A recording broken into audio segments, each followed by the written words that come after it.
అందరికీ తెలుసు, నిన్న రోజా గారు గోశాలని సందర్శించడం కోసం వస్తే ఆమెను అడ్డుకుని స్థానిక ఎమ్మెల్యేని ఆమె పైన పోలీసులు జులుం ప్రదర్శించి ఎక్కడికక్కడ ఆపేశారు అని ఒక స్టేట్మెంట్స్ అయితే మనం చూసాము. యాక్చువల్లీ నేను ఆమె గురించి అయితే మాట్లాడకూడదు అనుకున్నాను, కానీ నిన్న మాకందరికీ బాధ పెట్టిన విషయం ఏంటంటే, ఒక మినిస్టర్గా, ఒక మహిళగా నీకంటూ ఒక లిమిటేషన్స్ ఉంటాయి. అది కూడా మీరు మర్చిపోయి, నేను వచ్చిన టాపిక్ ఏంటి, గోశాల గురించి మీరు మాట్లాడాలి.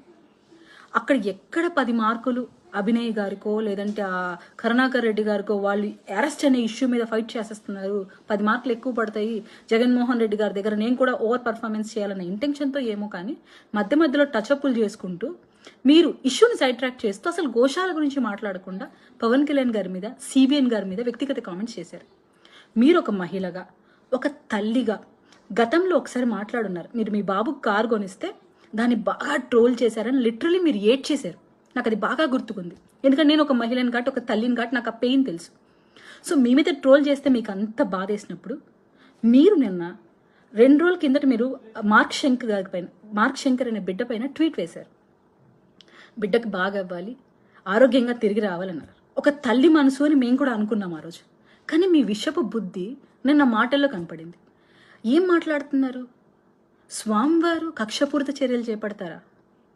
అసలు బిడ్డకు బాగలేదని సాటి మహిళగా ఆమె ఎంత కలత చెందారో, మన మతస్థురాలు కాకపోయినా స్వామివారిని విశ్వసించి మొక్కుని బిడ్డకు బాగైతే ఇక్కడికి వస్తానని చెప్పి నిజంగానే ఆమె బిడ్డకు బాగా అవ్వగానే స్వామివారిని నమ్మకంతో తలనీలాలు సమర్పించి అన్ని మతస్థురాలైన మన మతాన్ని గౌరవించి ఒక తల్లిగా ఆమె పాత్రను మనం చూసాం.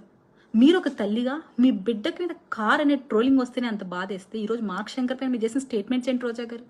నిజంగా మీ స్థాయికి దిగజారి మాట్లాడడానికి ఒక్క నిమిషం పట్టదు.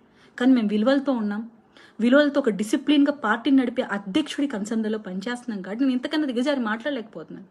అప్పుడు నేను అనాలనా, గత ప్రభుత్వంలో ఏ మినిస్టర్, ఏ ఎమ్మెల్యే అనుభవించిన ప్రోటోకాల్ మీరే ఎక్కువగా వినియోగించుకున్నారు.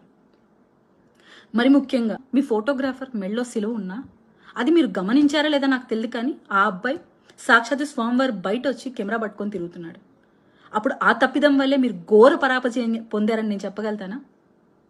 లేదు, మీ అధ్యక్షుడు ఏకంగా స్వామివారి సెట్నే వాళ్ళ భార్య కోసం తాడేపల్లి ప్యాలెస్లో వేయించుకున్నాడు. ఆ సెట్ వేసినందుకే షెడ్ మూసుకొని పోయాడని నేను చెప్పగలుగుతానా? అమరావతి రైతుల కన్నీరు, ఆక్రందనే మీ నాశనానికి కారణమైందని చెప్పమంటారా?